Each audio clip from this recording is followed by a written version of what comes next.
I woke to the sound of shattering glass, my heart hammering before my eyes even opened. The apartment was dark, save for the faint glow of streetlights seeping through the blinds, and the air felt wrong. Too still, too heavy.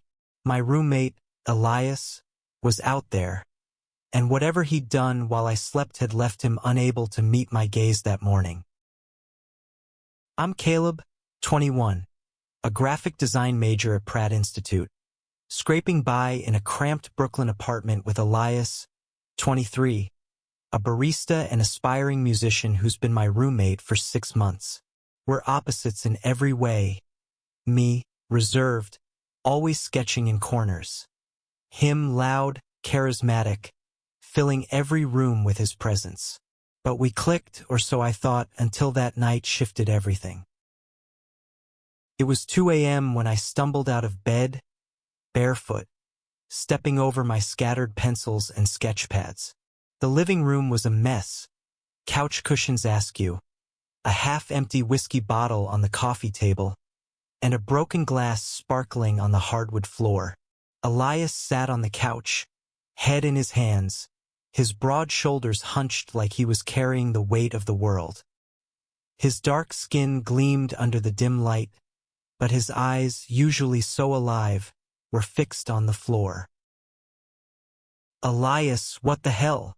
My voice was sharper than I meant, still groggy from sleep. He flinched but didn't look up. You okay? He muttered something I couldn't catch, his voice low and rough. I stepped closer, glass crunching under my heel, and that's when I saw it.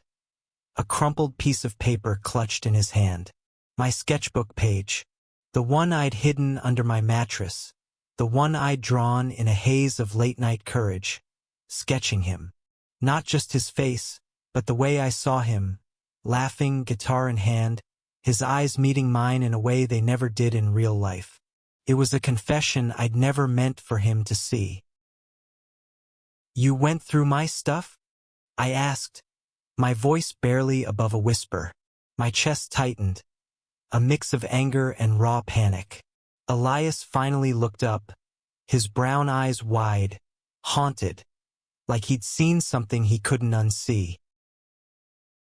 I didn't mean to, he said, his voice breaking. I was drunk. I found it by accident, Caleb. I swear. But the way he said it, the way his hands trembled, told me it wasn't just an accident. He'd done something else, something more, and the weight of it hung between us like a storm cloud. I grabbed the paper from his hand, the sketch of him creased and smudged. My face burned. You had no right, I said, my voice shaking. None. He stood, towering over me, his usual confidence gone. Caleb, he stopped, swallowing hard, his eyes darting to the side. I didn't know you felt like that. The room spun. I'd spent months hiding this. My feelings, my sketches, the way my heart raced when he sang in the shower or laughed too loud at my bad jokes. And now it was out, exposed, raw. I wanted to scream, to run, but my feet stayed glued to the floor. What did you do, Elias? I asked, my voice barely holding together. What happened while I was asleep? He opened his mouth, then closed it, his jaw tight. The silence was deafening. Finally, he turned away, grabbing his jacket from the couch. I need air, he muttered, and before I could stop him, he was out the door, leaving me with the shattered glass and the weight of my own secret. I sank onto the couch, the sketch still in my hand. My mind raced, piecing together the night. Elias had been drinking, more than usual. We'd played cards earlier, laughing over cheap whiskey, but I'd gone to bed early, exhausted from a deadline. Had he gone through my room after? Why? And what else had he done that made him look so guilty? The next morning he was back, but different. He wouldn't look at me, his usual banter replaced by clipped responses.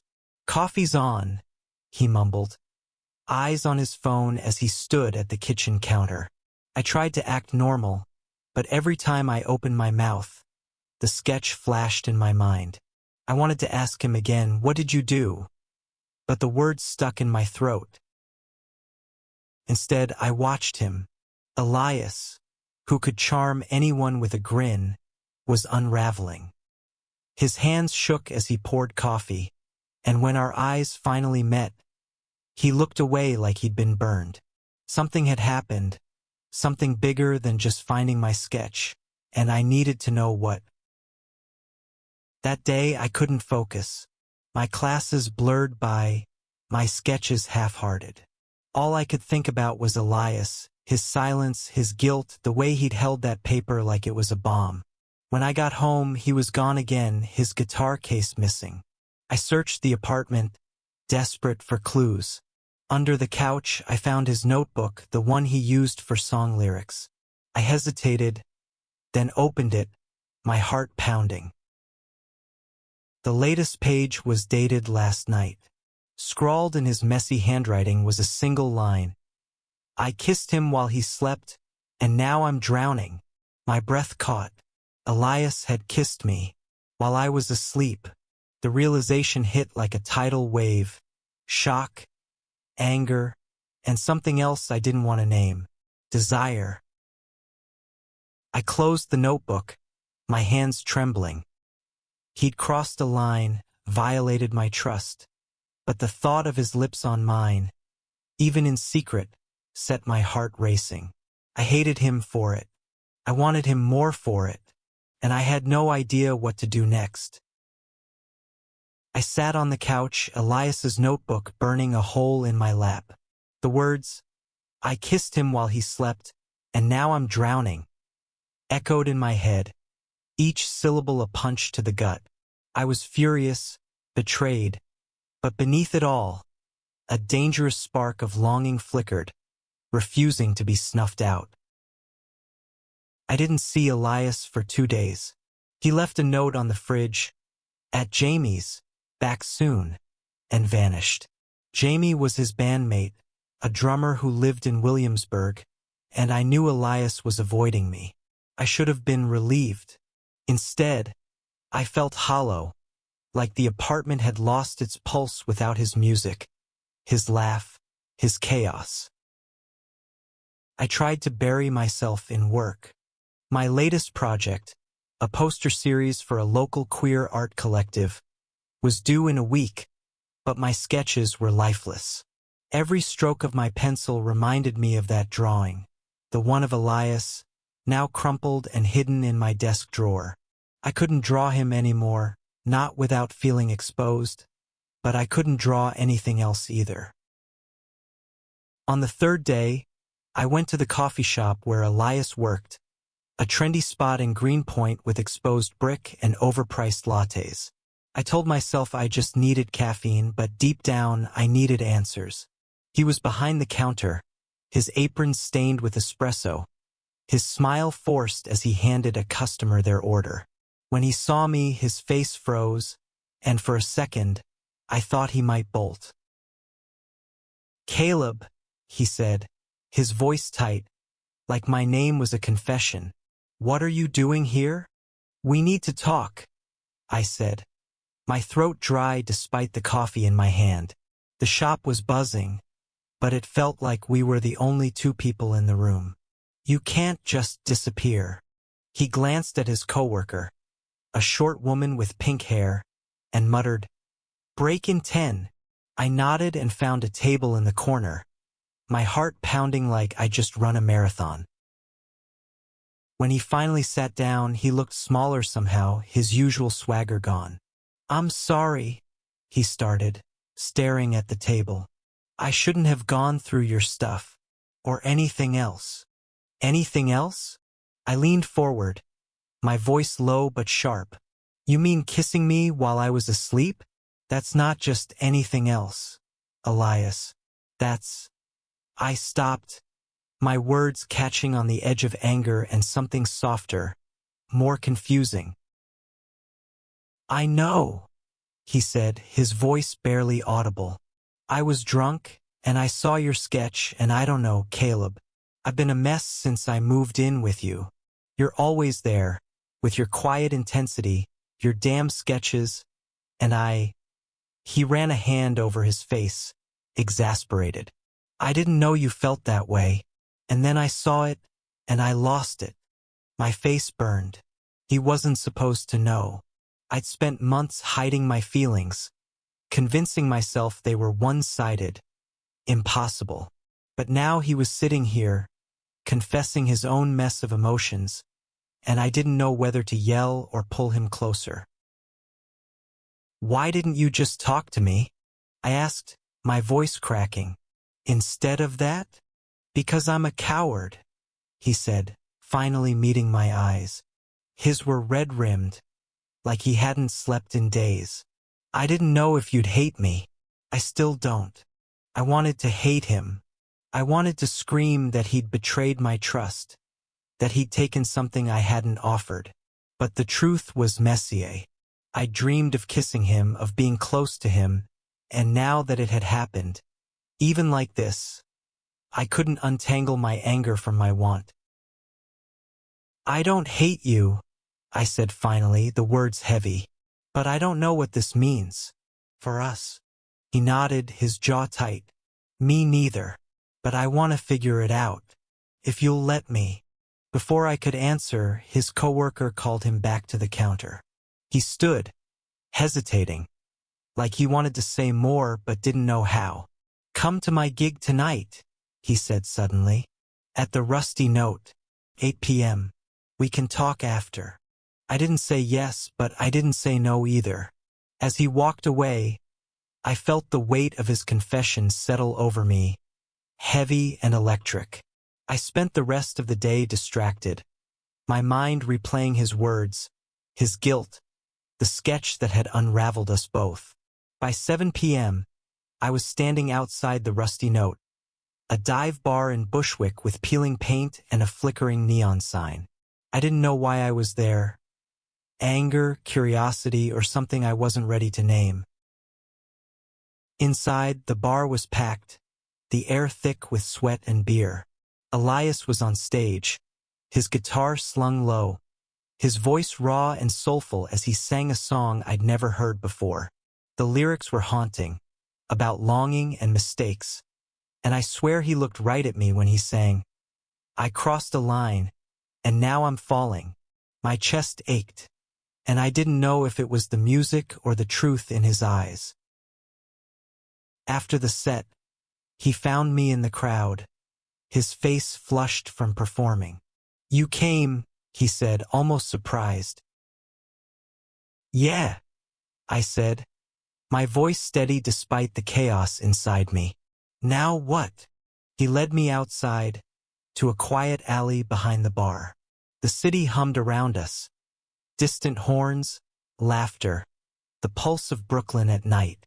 "I wrote that song last night," he said, leaning against the brick wall. "About you, about everything." I didn't know what to say. My anger was still there, but so was something else. Hope, maybe, or the start of something new. "You can't just fix this with a song," I said, but my voice was softer now, less sure. "I know," he said, stepping closer, "but I want to try. I want to be honest with you, Caleb. No more secrets." I looked at him, really looked, and saw the boy who'd made me laugh, who'd made me feel seen, who'd kissed me in the dark and regretted it. And I realized I wasn't ready to walk away. Not yet. The alley behind the Rusty Note felt like a confessional, the city's noise fading as Elias stood close, his breath visible in the cool September air. His words, "No more secrets," hung between us, a promise I wanted to believe but couldn't fully trust. Not yet. "I need time," I said, my voice steady despite the storm in my chest. "You crossed a line, Elias. You don't get to just sing your way out of it." His face fell, but he nodded. "I get it. I'll wait, however long it takes." He shoved his hands in his pockets, looking more vulnerable than I'd ever seen him. "Just don't shut me out, okay?" I didn't answer. Instead, I turned and walked back to the subway, the weight of his song and his confession heavy on my shoulders. The ride home was a blur, my mind caught between anger and the memory of his voice, raw and honest, singing about me. When I got back to the apartment, it felt too quiet without him. His guitar case was propped against the wall, his hoodie slung over a chair. Every corner of the place was stamped with him, and it made my heart ache. The next week was tense. Elias was home more, but we danced around each other, careful and polite. He'd make coffee, leave me a mug without a word. I'd sketch at the kitchen table, pretending not to notice him watching. The air was thick with unspoken questions. Could we move past this? Did I want to? Did he? One night, I couldn't take the silence anymore. I found him on the fire escape, strumming his guitar softly, the city skyline glittering behind him. He looked up, startled, as I climbed out to join him. "You're avoiding me," I said, sitting beside him. The metal was cold through my jeans, grounding me. "I'm trying to give you space," he said, his fingers stilling on the strings. "I don't want to mess this up more than I already have." I looked at him, his profile sharp against the city lights. "Why did you do it, Elias?" The kiss. "Why didn't you just ask?" He laughed, a bitter sound. "Because I was terrified. I've been into you for months, Caleb. The way you light up when you draw, the way you listen when I ramble about music. But you're so guarded, and I thought maybe you didn't feel the same. Then I saw your sketch, and it was like a punch. You saw me, really saw me, and I—" He stopped, swallowing hard. "I got drunk and stupid and crossed a line. I'm sorry." His honesty disarmed me. I'd spent so long hiding my feelings, convincing myself they were one-sided, that hearing him say he'd felt the same way cracked something open inside me. "I was scared too," I admitted, my voice barely above a whisper. "That's why I hid the sketch. I didn't think you'd ever see me like that." He turned to me, his eyes searching mine. "I see you, Caleb. I always have." The air shifted, electric and fragile. I wanted to lean in, to close the gap between us, but the memory of his betrayal held me back. "I need to trust you again," I said, "and that's going to take more than words." He nodded, his expression serious. "I'll earn it, I promise." Over the next few days, he tried. Small gestures, fixing my favorite breakfast, leaving me notes with song lyrics that felt like apologies, helping me with my art project when I was stuck. He didn't push, didn't flirt, just showed up, steady and present. It was maddening how much it worked, how my walls started to crumble. One evening, we ended up on the couch, watching a cheesy rom-com to break the tension. Halfway through, he laughed at a terrible line, and I laughed too. And for a moment, it felt like before, easy, right? Our shoulders brushed, and neither of us pulled away. When the movie ended, he turned to me, his eyes soft. "Can I show you something?" he asked. I nodded, and he grabbed his guitar. He played a new song, slower this time, about forgiveness and second chances. The lyrics weren't perfect, but they were raw, real, and they were for me. When he finished, I didn't know what to say. My heart was full, tangled with hope and fear. "That was beautiful," I managed, my voice thick. He set the guitar down, his hands fidgeting. "I'm trying, Caleb. I don't know if it's enough, but I'm trying." "It's a start," I said, and for the first time in weeks, I smiled at him, a real smile, not forced. He smiled back, and it felt like a bridge, fragile but there. That night, I lay awake, thinking about trust, about love, about the messy, complicated thing growing between us. I didn't have answers, but I knew one thing. I wasn't ready to give up on him. Not yet. The apartment started to feel like home again, but it was different now, laced with a new kind of tension, hopeful, electric, terrifying.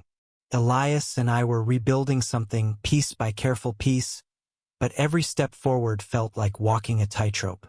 I wanted to trust him, to let myself fall, but the memory of that night lingered, a shadow I couldn't fully shake. One Saturday, we decided to spend the day together, no pressure, just us. We wandered through Prospect Park, the autumn leaves crunching under our feet, the air crisp and alive. Elias was lighter, joking about the squirrels stealing his pretzel, but I could tell he was trying, watching me, gauging my reactions, careful not to push too far. We ended up at a small art fair near the park, booths filled with local artists selling prints and ceramics. I lingered at a stall with vibrant watercolors, and Elias nudged me. "You should have a booth here next year," he said, his voice warm. "Your stuff's better than half this." I laughed, shaking my head. "You're biased." "Nah," he said, grinning. "I just know talent when I see it." His hand brushed mine as he handed me a flyer for the fair, and I didn't pull away. The contact was brief, but it sent a jolt through me, a reminder of how much I wanted this, wanted him, if I could just let go of the past. That night, back at the apartment, we cooked dinner together. Pasta with a sauce that was more ambition than skill. We laughed as the kitchen filled with smoke, and when we finally sat down to eat, our knees touched under the table. Felt natural, like we were finding our rhythm again. "Caleb," he said, setting down his fork, "I need to ask you something." His tone was serious, and my stomach twisted, bracing for impact. "Do you think you can forgive me? Really forgive me?" I looked at him, his eyes searching mine, and I realized I'd been asking myself the same question. "I want to," I said honestly. "I'm trying. But it's not just about the kiss, Elias. It's about trust. You went through my stuff, you took something from me. I need to know it won't happen again." "It won't," he said, his voice fierce. "I swear, Caleb. I was an idiot, and I'll spend as long as it takes proving I'm not that guy anymore." His sincerity hit me hard. I believed him, or at least I wanted to. "Okay," I said softly. "Let's keep going. One step at a time." He smiled, a real smile that lit up his face, and for the first time in weeks, I felt like we might actually make it. We cleaned up the kitchen, our shoulders brushing, our laughter easy. When he reached for my hand, I let him hold it, just for a moment, and it felt like a promise. The next day, I had a meeting with the art collective about my poster series. They loved my drafts, but they wanted one more piece, a bold, personal statement about identity. I spent hours sketching, but nothing felt right. Frustrated, I flipped through my old sketchbook, pausing on the drawing of Elias. It was still beautiful, still raw, but it didn't feel like a secret anymore. That night, I showed it to him. We were on the couch, a quiet moment after a long day. "This is what you found," I said, handing him the sketch. "I drew it because you're you. You're everything I didn't know I needed." He stared at the paper, his fingers tracing the lines. "Caleb," he said, his voice thick, I don't deserve this." "You do," I said, surprising myself. "You're not perfect, but neither am I. And I want us to work." He looked at me, his eyes shining, and leaned in, slow enough that I could stop him. I didn't. His lips met mine, soft and tentative, nothing like the stolen kiss in the dark. This was real, mutual, a choice. When we pulled back, I was trembling, but I was smiling. "I'm all in," he whispered. "If you are." "I'm getting there," I said, and I meant it. The next week was a blur of small, perfect moments. Coffee runs, late-night talks, his guitar filling the apartment with music. But there was still a part of me holding back, waiting for the other shoe to drop. Trust was hard, and I wasn't sure I was ready to give it fully. Not yet. The art collective's deadline loomed, and I was still struggling with the final piece.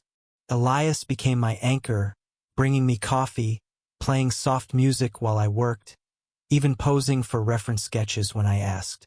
His presence was steady, grounding, but I could feel the weight of my own hesitation. I wanted to trust him completely, to let myself love him without fear, but the past clung to me like damp air. One night, as I worked late, Elias sat across from me, strumming his guitar. "What's holding you back?" he asked suddenly, his voice gentle but direct. "With the art.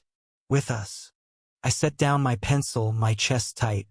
"I'm scared," I admitted. "What you did, it hurt, Elias. And I keep wondering if I'm setting myself up to get hurt again." He set his guitar aside, leaning forward.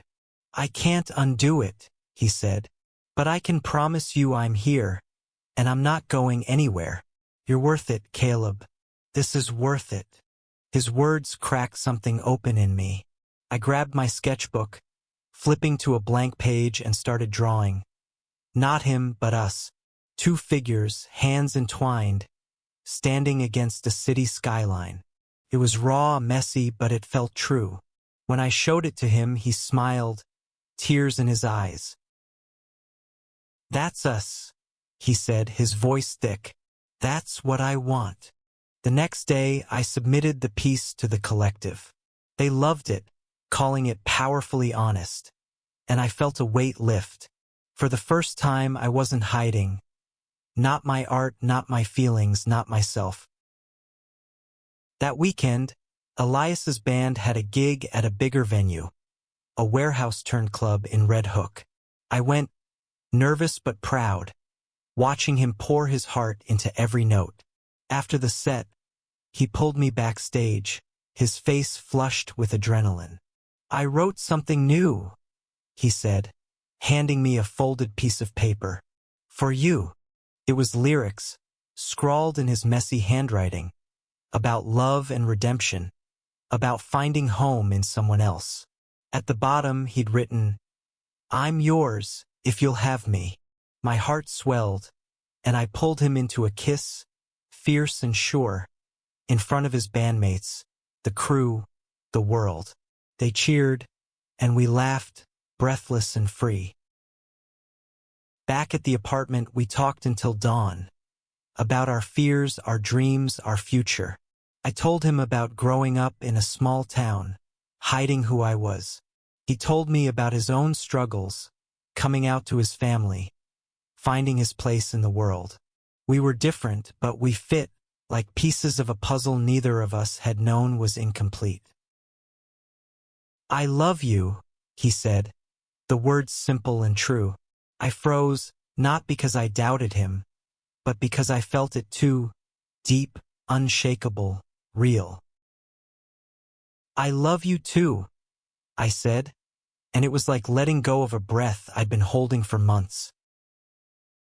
The next morning, we woke up tangled in each other, the sunlight streaming through the window. There was no guilt in his eyes, no secrets between us, just us, messy and imperfect, building something new. Months later, my art was displayed at the collective's gallery show, the sketch of us front and center. Elias stood beside me, his hand in mine, as people praised the work. But the real victory was us. Two people who'd stumbled, fallen, and found their way back to each other. Trust wasn't perfect, but it was ours, and that was enough.